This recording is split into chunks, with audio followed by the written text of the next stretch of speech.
2026년 4월 21일 화요일 하나님 나라를 시작하는 말씀 묵상 시간입니다. 오늘 우리에게 주신 하나님의 말씀은 창세기 28장 1에서 22절 말씀을 젊은 삼누리 김정현 집사님께서 말씀을 봉독해 주시겠습니다.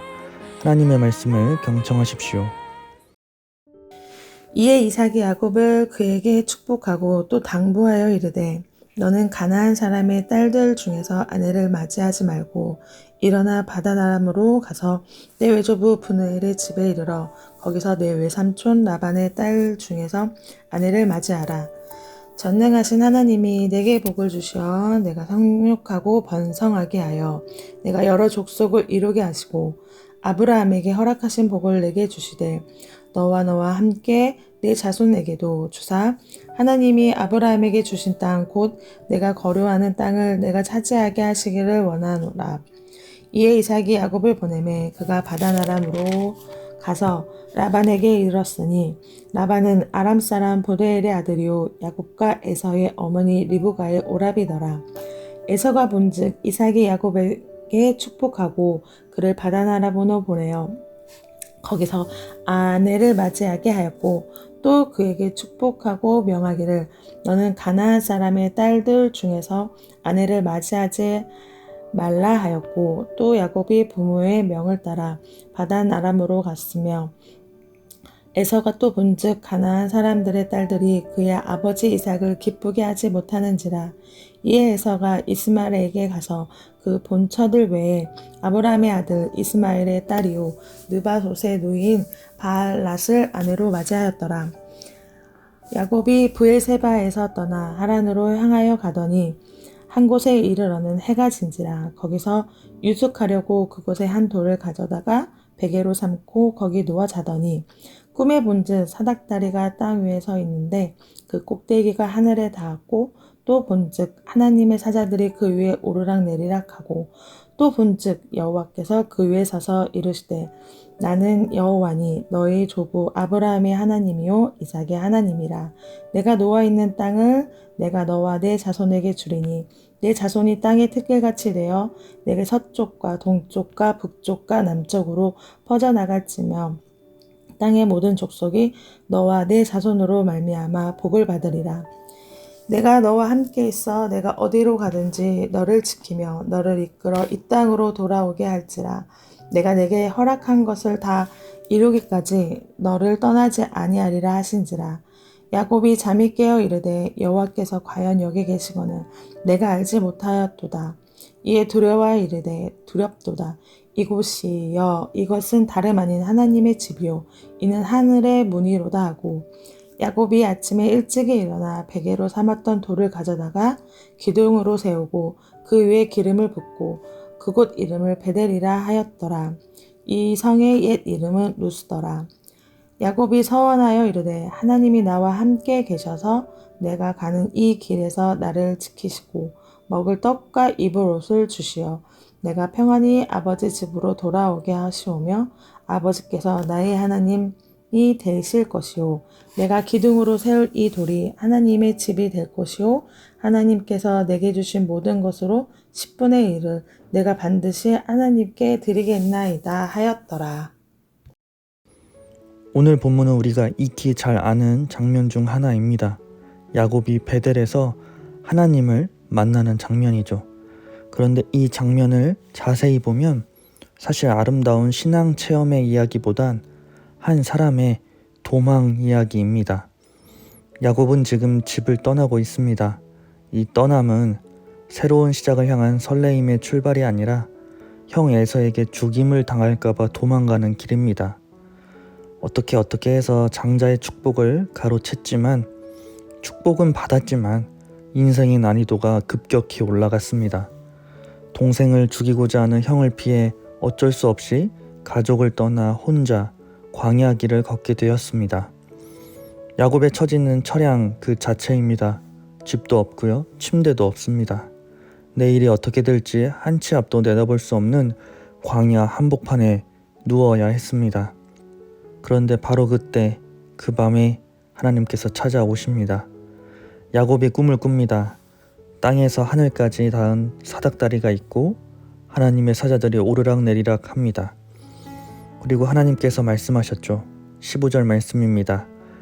내가 너와 함께 있어 내가 어디로 가든지 너를 지키며 이 땅으로 돌아오게 할지라 내가 내게 허락한 것을 다 이루기까지 너를 떠나지 아니하리라 하신지라. 저는 이 15절이 너무 은혜로우면서도 의문이 드는 말씀이기도 합니다. 왜 하나님은 야곱과의 관계를 끊지 않으실까?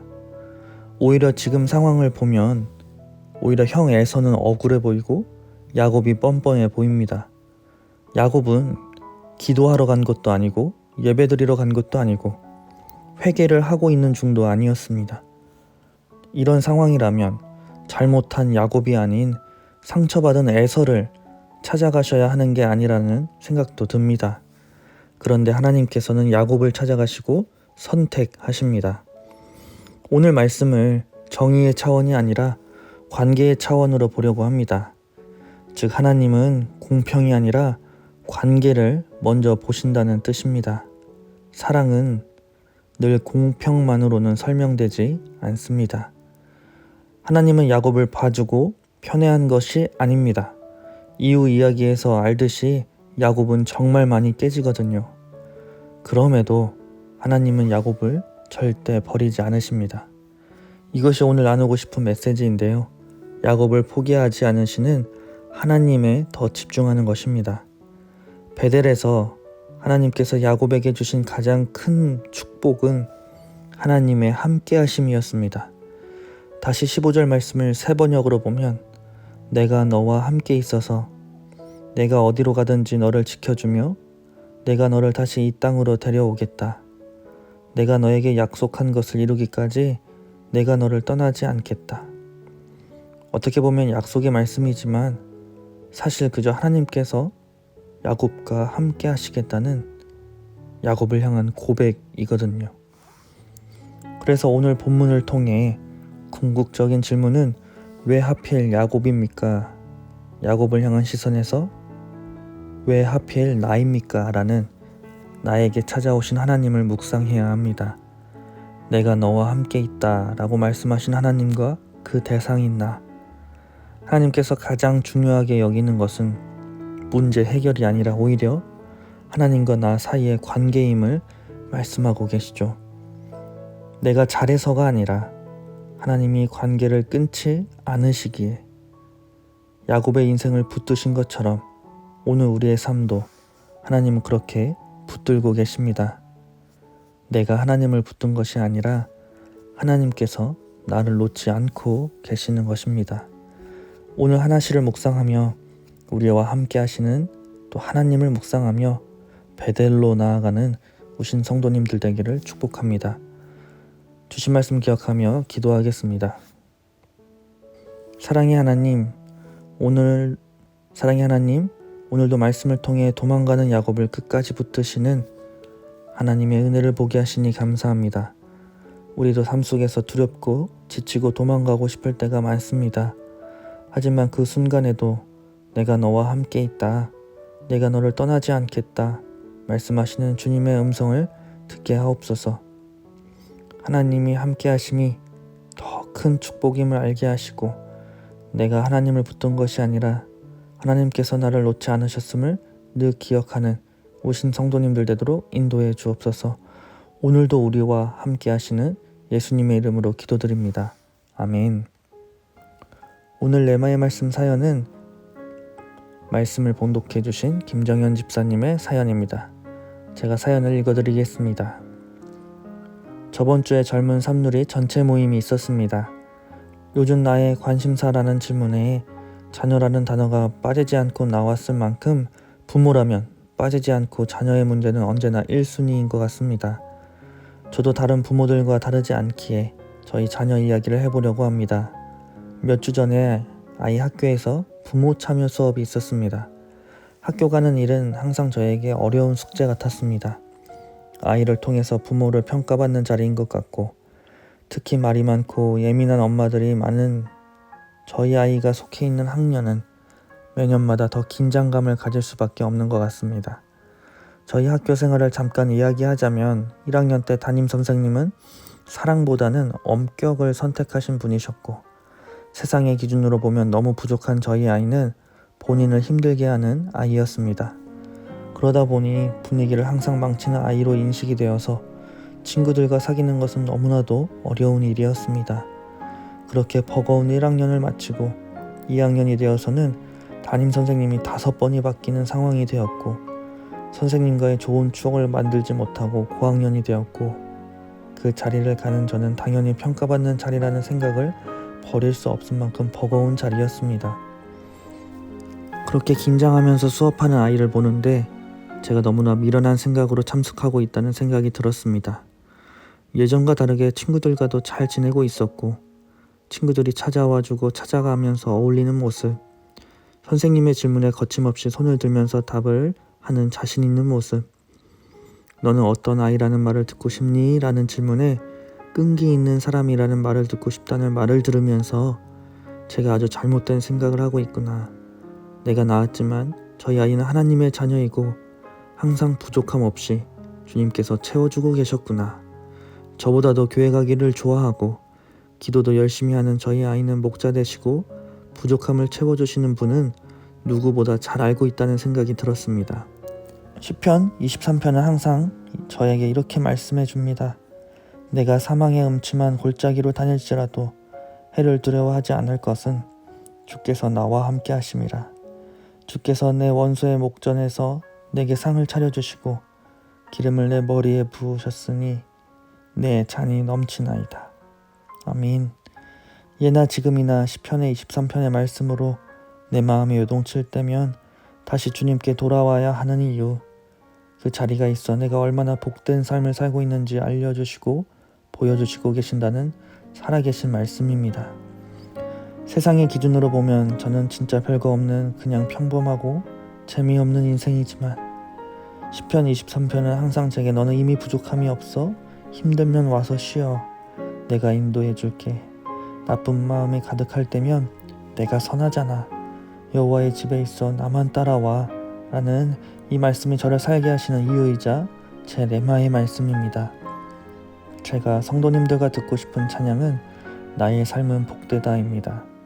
제가 악함이 있다는 것이 감사한 이유, 때로는 힘들지만 그 길에 주님이 우리를 기다려주고 손잡아 주시는 따뜻한 성도님들에게 힘이 되고 작은 위로가 되길 기대하며 듣고 싶습니다 라고 사연을 보내주셨습니다.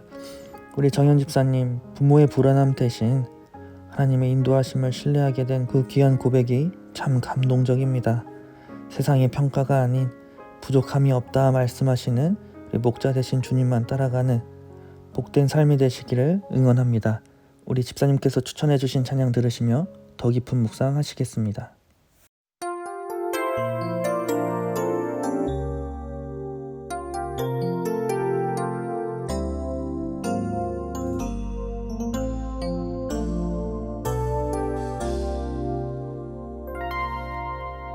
이 길을 알게 되어 나의 삶은 복되다. 내 육신의 연약함 깨달을 수 있기에 담을 수 없는 큰 사랑 감아볼 수 있기에 나의 삶은 참으로 복되다. 이 길을 알게 되어 이 길을 알게 되어 나의 삶은 복되다.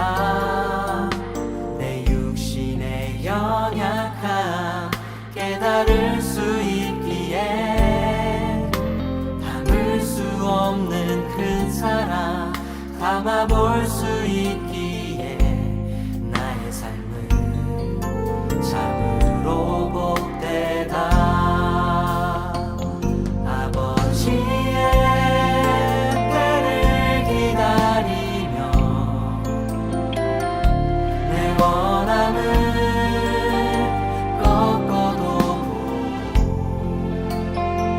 주의 뜻이 이루어지니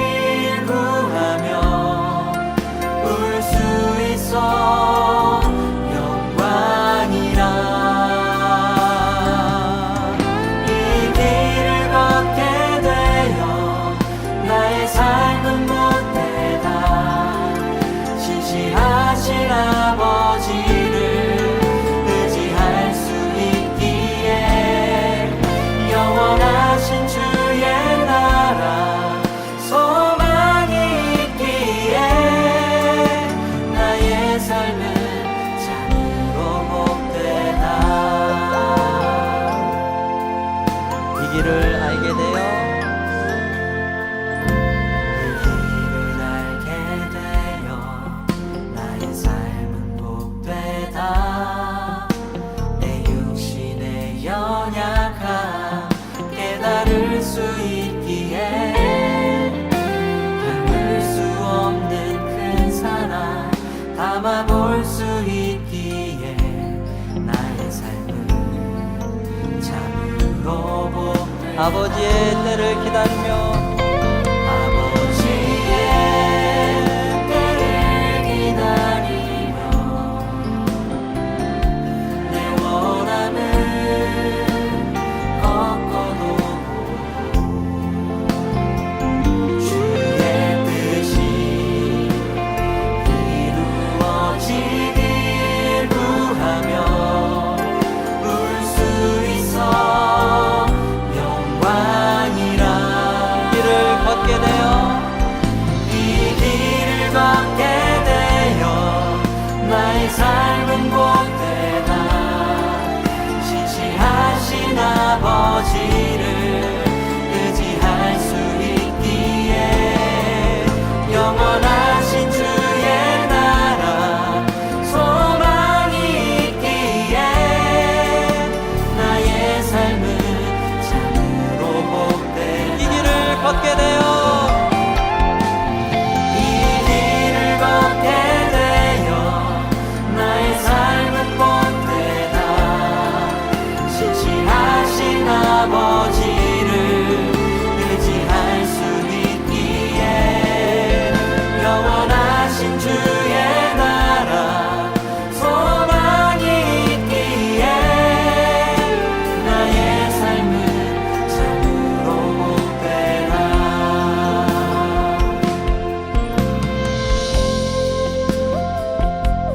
주님 안에 있는 우리의 삶이 가장 복된 삶임을 믿습니다. 우리가 날마다 그 복을 누리며 살아가는 저와 여러분 되기를 간절히 소망합니다.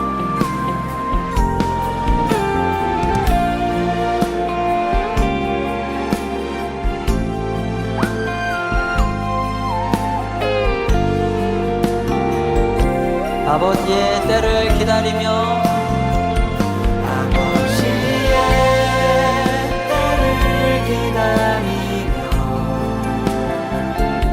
내 원함을 꺾어놓고 주의 뜻이 이루어지길 구하며 울 수 있어 영광이라. 이 길을 걷게 되어 이 길을 걷게 되어 나의 삶은 복되다. 신실하신 아버지를 의지할 수 있기에 영원하신 주의 나라 소망이 있기에 나의 삶은 참으로 다시 한번 이 길을 걷게 되어 이 길을 걷게 되어 나의 삶은 복되다. 신실하신 아버지를 의지할 수 있기에 영원하신 주의 나라 소망이 있기에 나의 삶은 참으로 복되다. 나의 삶은 참으로 복되다. 나의 삶은 참으로 복되다.